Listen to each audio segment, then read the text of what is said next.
ক্ষিপ্ততে তিনটি হাদিস জাস্ট আমি শিহাব ভাইকে বলবো যে আমাদের ৮ টাকা তারাবি ওমর বিন খাত্তাব যে মানে চালু করেছিল, ওমর যে আদেশ ছিল এবং ওমরের জামানায় যে ১১ রাকাত তারাবি পড়া হতো। আমি এখানে জাস্ট ৩টে হাদিস আমি নিয়ে এসেছি। জাস্ট এটা আরবি ইবারত সহ ৩টা এক ঝলক পড়ে রেফারেন্স গুলো বলে দেওয়ার জন্য। জি, শিহাব ভাই।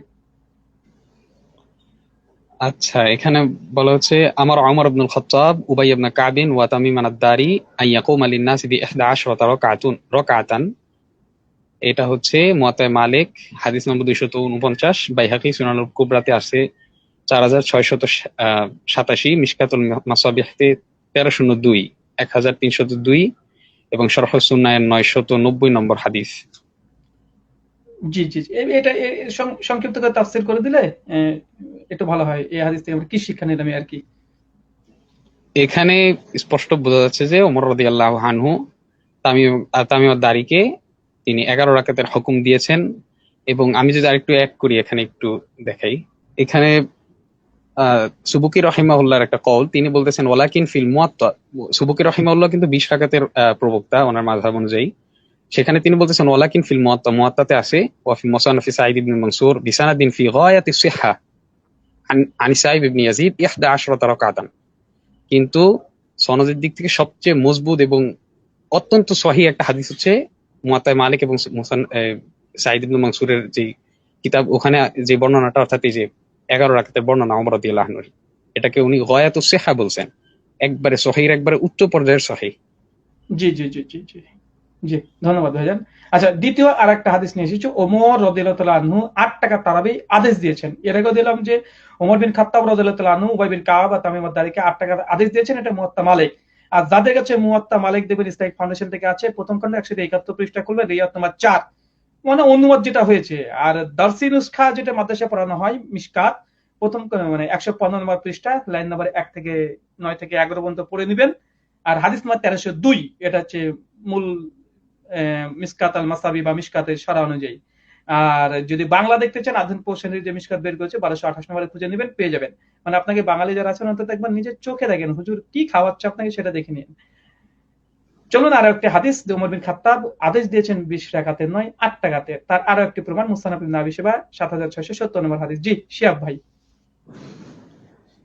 এখানে বলা হচ্ছে যে না, উমার জামা আন-নাস, ওমর রাদিয়াল্লাহু আনহু লোকদেরকে একত্র করছেন আলা উবাই ইবনে কাব রাদিয়াল্লাহু আনহুর পিছনে, ওয়া তামিমিন এবং তামিম আদ-দারি রাদিয়াল্লাহু আনহুর পিছনে। ফাকানা, তারা দুজন ইউসাল্লিয়ানে, সালাত আদায় করাতো 11 রাকাতান, 11 রাকাত।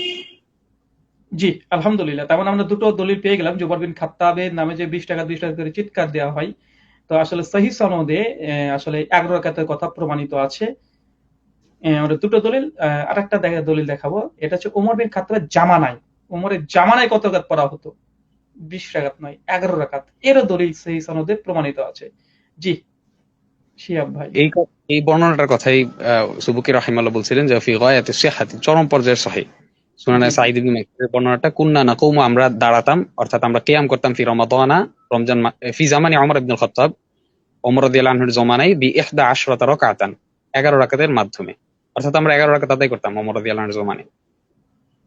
জি, জি, জি, মাশাআল্লাহ। এই হচ্ছে আমাদের ১১ রাকাত যে ওমর বিন খাত্তাব জামানায় পড়া হতো, তার আমরা কিছু দলিল নিয়ে আসলাম। আর হানাফি ভাইয়েরা মূলত তারা যে দলিলগুলো ব্যবহার করে যে আসলে তারাবি ২০ রাকাত ওমরের যুগে পড়া হতো, ওমরকে দিয়েছে, এর একটা হাদিসও সহিহ নয়। আমি এখানে জাস্ট ৩ খানা হাদিস শুধু দলিল সহ নামাজের মাসাইলে মাওলানা আব্দুল মতিন সাহেব নিয়ে এসেছেন। সেটা তাহাকিক পেশ করে ছেড়ে দিচ্ছি। দেখেন, দলিল সহ নামাজের মাসাইল ৪১১ নম্বর পৃষ্ঠায় একটা দলিল নিয়ে এসেছে। ইয়াহিয়া ইবনে সাঈদ আল আনসারী থেকে। হযরত ওমর রাদিয়াল্লাহু তাআলা আনহু যে লোক সাহাবীকে নির্দেশ দিয়েছিলেন যে সাহাবীদের নিয়ে ২০ রাকাত পড়তে। তো এটা মুসনাদ ইবনে আবি শাইবায় এসেছে। এই হাদিসটাতে সরাসরি দলিল সহ নামাজের মাসাইলে আব্দুল মালিক সাহেব এবং মতিন সাহেব তারা বলছে এর সনদ সহিহ। তবে এই হাদিসের মধ্যে মুনকার, সূত্র বিচ্ছিন্ন। কেননা এই ইবনে সাঈদ যেহেতু হযরত ওমর রাদিয়াল্লাহু তাআলা যুগে পাননি, এই হাদিস আপনাকে সহিহ হয়ে গেল। মানে আশ্চর্য বিষয়। মানে ওমর বিন খাত্তাব রাদিয়াল্লাহু তাআলা আনহুর জামানাতে কি আমল হচ্ছে, এটা এমন একজন ব্যক্তি ব্যবহার করেছে যে ওমরের জামানায় পায়নি।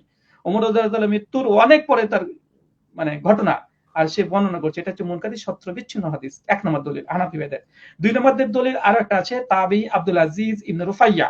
তিনি হাদিস বর্ণনা করছে, এটা মুসনাদ ইবনে আবি শাইবা ৭৭-৬৬ নম্বর হাদিস। এখানে তিনি বলছেন যে ওমর রাদিয়াল্লাহু তাআলা জামানাতে ২০ টাকা তারাবি এবং ৩ টাকা বেতের পড়তেন। তো এটা তাহাকিক কি? এটাও 455 নম্বর পৃষ্ঠায় দলিল সহ নামাজের মাসাইলে আব্দুল মতিন সাহেব তিনি বলছেন, যাই হোক হাদিসটি একজন তাবি সাক্ষ্য, তিনি উমরের যুগ পাননি, মানে উমর বিন খাত্তাবের যুগ পাননি। একে মুহাদ্দিসগণ মুনকাতি ও বা মুরসাল বলে থাকে, মানে এই হাদিসটা মুনকাতি মানে ইরসালের কারণে এই হাদিসটা যায়িফ মুরসাল। 3 নম্বর দলিল আরেকটা দিয়ে থাকে তাবি ইয়াজিদ বিন রোমান থেকে, এটা মুয়াত্তা মালিকের হাদিস। এখানে ইয়াজিদ বিন রোমান বলছে যে উমর বিন খাত্তাবের যুগে টোটাল 23 রাকাত নামাজ পড়া হতো। এই হাদিসটা নিয়ে আসার পরে দলিল সহ নামাজের মাসাইল 416 নম্বর পৃষ্ঠাতে মাওলানা আব্দুল মালিক মতিন সাহেব তিনি বলছেন, এটিও একজন তাবি সাক্ষ্য, মুহাদ্দিসদের পরিভাষায় এটিকে মুনকাতি বা মুরসাল বলা হয়, কারণ ইয়াজিদ ইবনে রোমান হযরত ওমরের যুগ পাননি। তার মানে আমরা বুঝলাম যে হানাফি ভাইয়েরা মূলত যে দলিলগুলো ব্যবহার করে, আরো অনেক দলিল আছে, নাই তা নাই, তবে মাশহুর এই দলিল কয়েকটা তারা ব্যবহার করে, যে ওমর বিন খাত্তাবের জামানাতে লোকেরা 20 টাকার তারাবি পড়তো, ওমর বিন খাত্তাব 20 টাকার তারাবির আদেশ দিয়েছে, এই যে কথা বলে। এই 3টে হাদিস দেখালাম, 3টে হাদিসই ইনকাতি মানে সনদ বিচ্ছিন্ন আছে, ইরসাল ঘটেছে, বিচ্ছিন্ন সনদ। অতএব এই হাদিসগুলো থেকে দলিল নিয়ে মুয়াত্তা মালিকের মতো মজবুত হাদিসকে খণ্ডন করা, এটা ছাগলের শিং দিয়ে পাহাড়কে ধসিয়ে দেওয়ার মতো একটা কাজ করা হচ্ছে। তো সবাই দর্শক মন্ডলী, যাই হোক আমাদের আজকে আলোচনায় এতটুকু ছিল। আপনারা পড়াশোনা করেন, কিতাব পড়াশোনা করেন, শুধু বক্তৃতা শুনলে হবে না, পড়াশোনা করেন, ঘাটাঘাটি করেন, উভয় পক্ষের কথা শুনেন, ইনশাল্লাহ সমাধান আপনারা অচিরে পেয়ে যাবেন। যাই হোক আমরা আজকে মতো আলোচনা এখানে শেষ করছি।